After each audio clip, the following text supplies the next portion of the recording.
ان کی مہکنے دل کے غنچے کھلا دیے ہیں، ان کی مہکنے دل کے غنچے کھلا دیے ہیں، ان کی مہکنے دل کے غنچے کھلا دیے ہیں، ان کی مہکنے دل کے غنچے کھلا دیے ہیں، اور جس راہ چل گئے ہیں کوچے بسا دیے ہیں، جس راہ چل گئے ہیں کوچے بسا دیے ہیں۔ کوچا کہتے ہیں خوشبو کو فارسی میں کوچے کا لفظ آتا ہے خوشبو کے استعمال کرنے کے لیے۔ اب اعلیٰ حضرت چونکہ حدیث پڑھتے پڑھتے شعر لکھا کرتے تھے، حدیث پڑھ رہے ہیں اور ہاتھ میں قلم ہے، جہاں کوئی حدیث دماغ میں فٹ بیٹھ گئی وہیں شعر ایک لکھ دیا۔ اب حدیث شریف آپ پڑھ رہے ہیں اور حدیث شریف یہ پڑھ رہے ہیں کہ سرکار علیہ السلام مدینے کی جس گلی سے گزرتے تھے تو اس گلی میں جب تک بندہ سونگنے کی کوشش کرتا تھا تب تک خوشبو آتی ہی رہتی تھی،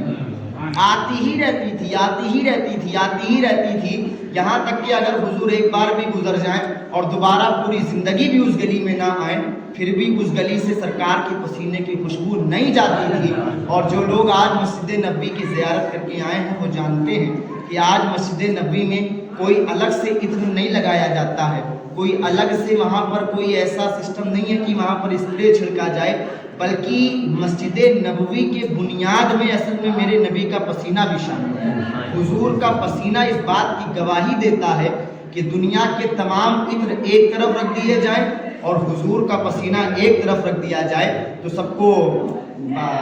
کفایت کر جائے گا۔ باہر جتنے لوگ کھڑے ہیں نا ذرا بہت تمیز کے دائرے کے اندر سب اندر آ جائیں، جتنے بچے ہوں، جتنے جوان ہوں، جتنے بڈھے ہوں، تینوں جماعتوں سے میں گزارش کر رہا ہوں کہ آپ لوگ ذرا باتیں کم کیجئے، میری آواز سے زیادہ آپ لوگوں کی آواز مجھ تک آ رہی ہے۔ درود شریف پڑھیں، اللہم صلی علی سیدنا مولانا محمد معدن رسول الکرم۔ ان کی مہکنے دل کے غنچے کھلا دیے ہیں، اور ان کے نثار کوئی کیسے ہی رنج میں ہو، ان کے نثار کوئی کیسے ہی رنج میں ہو، جب یاد آ گئے ہیں سب غم بھلا دیے ہیں، جب یاد آ گئے ہیں سب غم بھلا دیے ہیں، ان کی مہکنے دل کے غنچے کھلا دیے ہیں، ان کی مہکنے دل کے غنچے کھلا دیے ہیں، اور اللہ کیا جہنم اب بھی نہ سرد ہوگا، اللہ کیا جہنم اب بھی نہ سرد ہوگا، کیونکہ رو رو کے مصطفیٰ نے دریا بہا ہیں، رو کے مصطفیٰ نے دریا بہا دیے ہیں، رو رو کے مصطفیٰ نے دریا بہا دیے ہیں۔ اور یہ نعت شریف اعلیٰ حضرت کے چھوٹے بھائی ہیں مولانا حسن رضا خان صاحب، دلی میں پڑھ رہے تھے،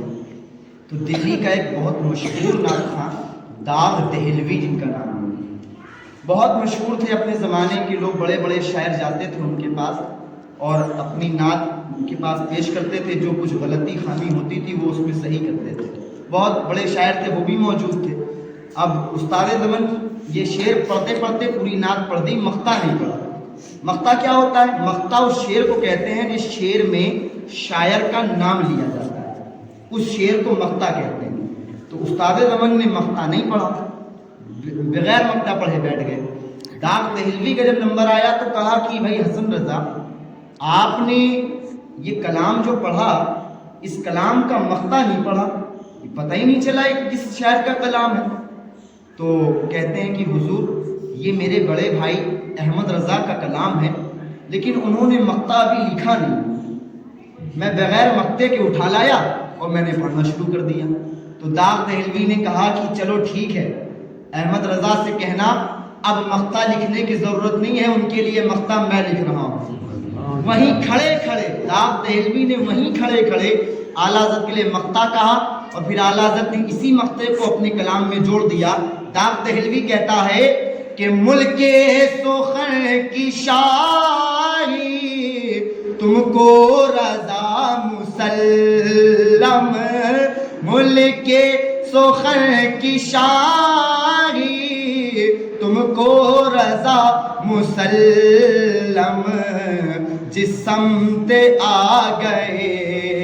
ہو سکے بٹھا دیے ہیں، جس سمت آ گئے ہو سکے بٹھا دیے ہیں، ان کی مہک نے دل کے غنچے کھلا دیے ہیں، جس راہ چل گئے ہیں کوچے بسا دیے